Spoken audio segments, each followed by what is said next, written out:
Hey folks, it's Grant over here at Local Coin Farms. Today's July 1st, crazy. We're making it right into the peak of summer for us here on the Gulf Coast. It's a little toasty, it's very humid. We're good to go. Things are growing, we're looking good. So I wanted to do a quick video on why rotationally grazed grass-fed beef sourced from local farmers is clean food, good for you, and what goes all into it. Well, you know, there's a lot of confusion at the grocery store. You know, grass-fed beef, grain-fed beef, no hormones, no antibiotics, blah, blah, blah, blah, blah. Then you start digging into it and you realize that you can actually be eating grass-fed dairy, grass-fed beef that's raised in a CAFO out west. The CAFO is a confined animal feeding operation. Yes, you could have certified organic grass-fed beef and dairy from animals that live inside a facility where there's no grass, no pasture. They bring all that feed to them. They're following the rules and regs set out by USDA, but they're not following the original intent or spirit with the organic program. So we're not following any of that kind of stuff. This is what we're doing. We're raising beef on not only grass, but forbs, weeds, and a whole bunch of other plants that are good for us and good for the cattle, because they're full of all kinds of phytochemicals that we don't even understand at this point in time. So these are the pigs. I covered this in another video. They're about done with their piglet training area to hot fence. So we've got the hog panels, and then we got a single strand of hot fence down there. And then we let them out on the 2-strand hot fence so we can start rotating them around. So they're about to graduate. Anyway, back to the beef. So I'm setting these temporary posts, and for those of you unfamiliar with these step-in posts, is that we put them out so we can run a temporary single-strand hot line. It's an electric line. It keeps the beef in. They're trained to it. And so I just walked through this little jungle here full of, that's a native legume right there, full of all kinds of forbs. Forbs are, as a general term for broadleaf plants. We've got elderberry here. The goats and the cattle go crazy over the elderberry. Anyway, I'm going to go back through the way I came. And so all of this stuff, even though it's not quote unquote grass, like this is goldenrod, a lot of people think cattle won't eat this, but what the cattle will do is that they'll come in here and they'll nip that tip of the plant right there, because that's where all the nutrients are, all the good phytochemicals and where the minerals are, and all that goes into your beef, their beef, it goes into them, and then when we eat them, it goes into our body. And so you can see this huge assortment and diversity of plant species out here. Joel Salatin over at Polyface calls this, salad bar beef. It's because there's a whole bunch of different things out here. It's like a salad bar, buffet line for the cattle. Some of the stuff in here, the cattle won't eat, but what the cattle won't eat, the goats will come and eat. And so that's one reason why our goat meat that we sell also has a high nutrient profile to it, along with the beef. So I'm walking along in a shaded area that we're working on. That's why there's not a lot of growth in here, is because of the canopy that we need to still clean up a little bit, but it's really good air conditioning for the animals this time of the year. So I'm going back through the way I came, where I set these posts. So I'm going to run that line. I think I came through this way. See, oh, I got lost. Here you go. There's my path right here. No, wait, that's not my path. Maybe there's my corner. See, I'm getting turned around. I got to find where I set the post. Oh, I think I angled out. Sorry, folks. See, I should have brought a Oh, I didn't go far enough. I thought that was my corner. Sorry, I need a compass. All right, now we're in business. And so what we're preparing for is that we're moving all of the cattle into here shortly. So the first step was to set my posts. I set them so there's plenty of air conditioning in here for the cattle, so they have all this shade. But we also needed a good food supply. So they're not going to be allowed to access any of this stuff for right now. They're going to have all of this. So I gave them pretty close, maybe 3/4 of an acre, something like that. We only have 9 heads, so we don't have a lot of cattle in, so this is plenty of food for them. All right, so I'm going back the way I came. So these are beans that we planted, clay peas. They're doing really well. This is just beautiful grass. So when we think of grass-fed beef, a lot of people think of grass like this is beautiful, but the cattle are also going to eat all of these forbs. But there's a lot of good stuff in here. So you can see the variety of plant life. And then there's that old saying of, you are what you eat eats. And this is just a great example of that. That we are really maximizing, like I said, the mineral and the phytochemical makeup of our beef. And, you know, a lot of people have bad experiences with grass-fed beef in many ways because they had grass-fed beef that was not finished properly and it was like super lean. All right, this is our reel with a single strand. Now, grass-fed beef is leaner than grain-fed beef. It's got less intermuscular fat and less fat overall. So it's a little bit easier cooking. And it's a higher fat content. And I like grain-fed beef. I'm not going to turn it down. But if you're buying by the pound and you want to consume a high concentration of nutrients, that huge amount of fat in beef is not what you want. So you don't want to be eating obese, out of shape, fat beef. You want to be eating in shape, well-muscled, high nutrient dense beef. And you do have to do the work of maybe cooking the grass-fed beef a little different, specifically when you get into a lot of your cuts. You know, your ground beef and stuff like that, it doesn't really matter other than the value. Is that when you buy grass-fed ground beef, it's naturally going to be leaner. So when you cook it, you're going to have less waste in fat. So you are, in fact, getting more for your money on a per pound basis because you're not buying all that fat that you're just going to throw away. So, all right. So I'm not going to be able to film this. I'll just show you afterwards. So I've got my reel.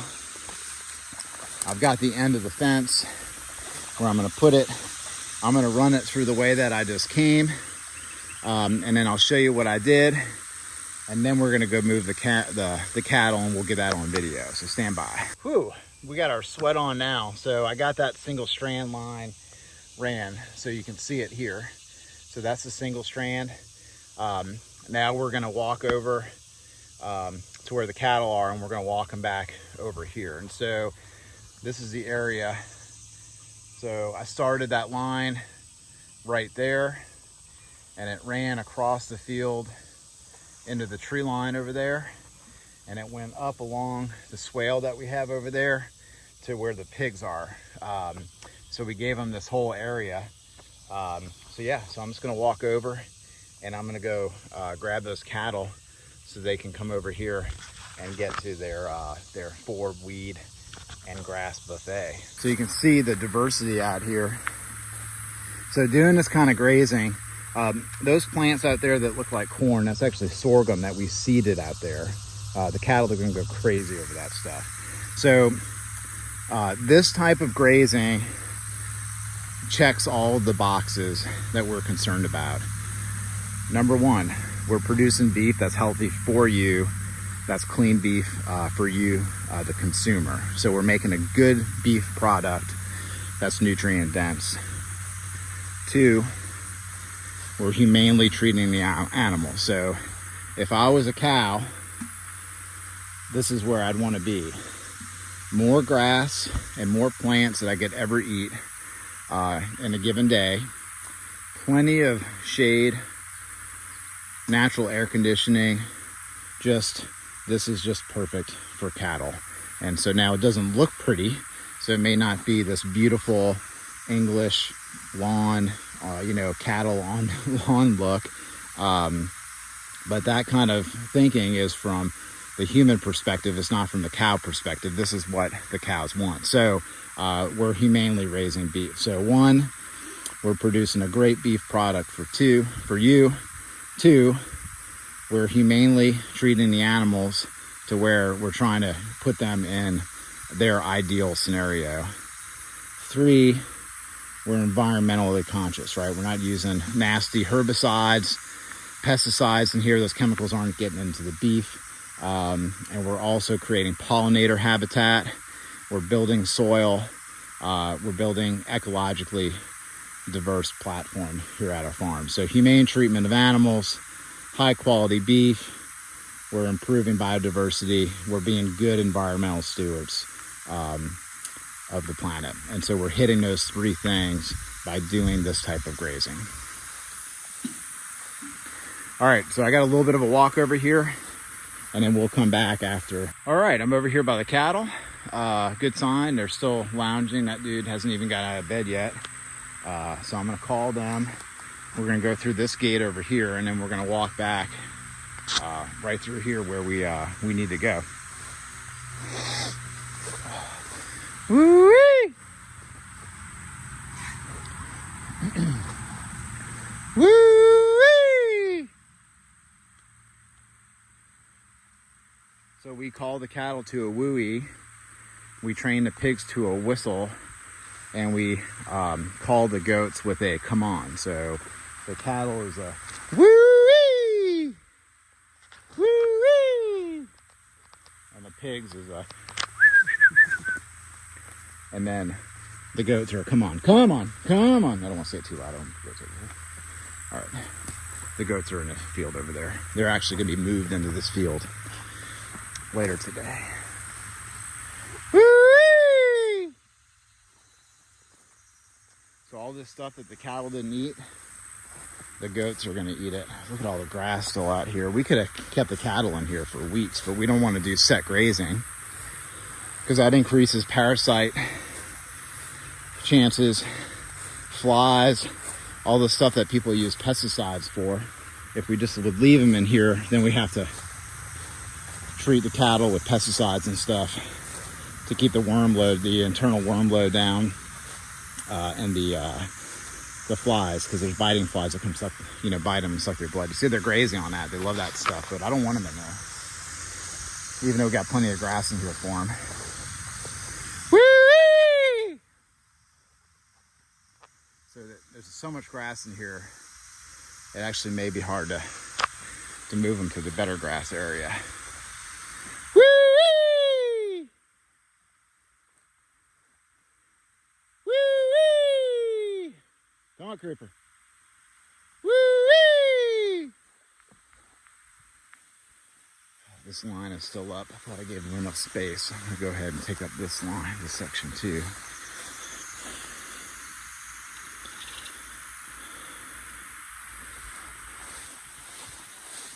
Yeah, look at this. This is all still shin high. This is all good grass. There's a lot of bahia in here.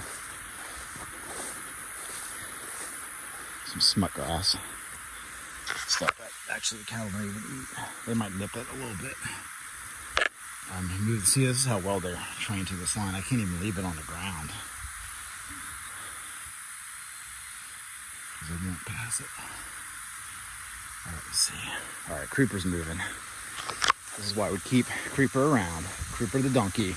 Woo-wee!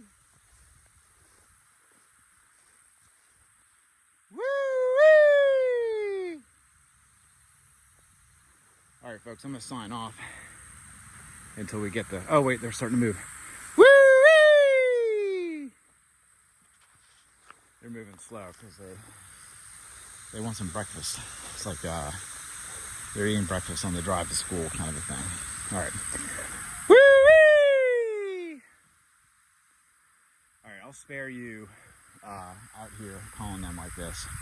So we'll come back to when the cattle are crossing over here. Woo-wee! Woo-woo! Woo-woo!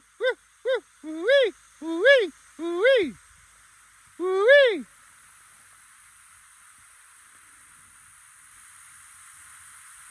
Woo-wee! Woo-wee! Woo-wee!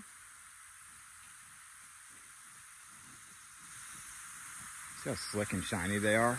That means that they're putting a lot of oil out, so their coat is nice and oily, keeps off the flies, and is also an indicator that they've got great internal health. Now this old gal here is an older cow. She just weaned a calf. The calf did beautiful. We're going to see her calf here in a bit. So she's still packing weight back on, but she's an older cow. So that's why she's bony like that. Woo-wee! This calf coming up here, the white head, that's her calf. And he's looking good. He's not nursing anymore, and he's been steered. Yeah, he's got a nice oily coat. He's looking good. Fat belly. We're looking good here. All right. They're in absolute heaven right now. Grass is belly tall. That's how they like it. Oh, and we got some barnyard grass coming up here, which is what he's eating right now is a choice edible. And that's the first time I'm ever seeing it grow in this part of the farm. And I think it came in with the hay that we had thrown down here. We had bedded the goats down in here while they were kidding. So this place looked like complete moonscape full of hay and all this organic matter that we put down because the goats have their kids in part of that hoop house structure. And so it's just growing back, just absolutely beautiful. And all this pumpkin growing is from seeds from the pumpkins that we harvest during Halloween. All the pumpkins that people are getting rid of, they're done with their jack-o'-lantern pumpkins and everything. We feed them to the goats. Yeah, so this is, when you buy beef as a consumer, you want beef from cattle that are eating plants from a vast array of different types of species. That's what we're after, so we can create a really good quality beef. And I'm seeing rabbits run around in here too. So there's, I talked about, diversity. I'm gonna see if you can see what I'm talking about with that rabbit. I'm gonna walk through here because I just saw him run. I didn't see the rabbit, but I saw where he was pushing the grass through. Yeah, who knows where he went. He'll pop out somewhere. Yeah, so you can see the pumpkin growing from the seeds. They'll munch on this. You see here's a small pumpkin right here growing. Right there. Look at that. Pretty cool. All right, folks. Well, we got the cattle moved. They're going to be in here for 2 to 3 days, and then we're going to move them to another section. So that's the deal. And then this is where the hay and all that stuff was for the goat. So this whole area looked like this, and this stuff is going to blow up just like the rest of the area is going to blow up once stuff starts growing here. So yeah, so grass-fed beef from local corn farms. Get you some.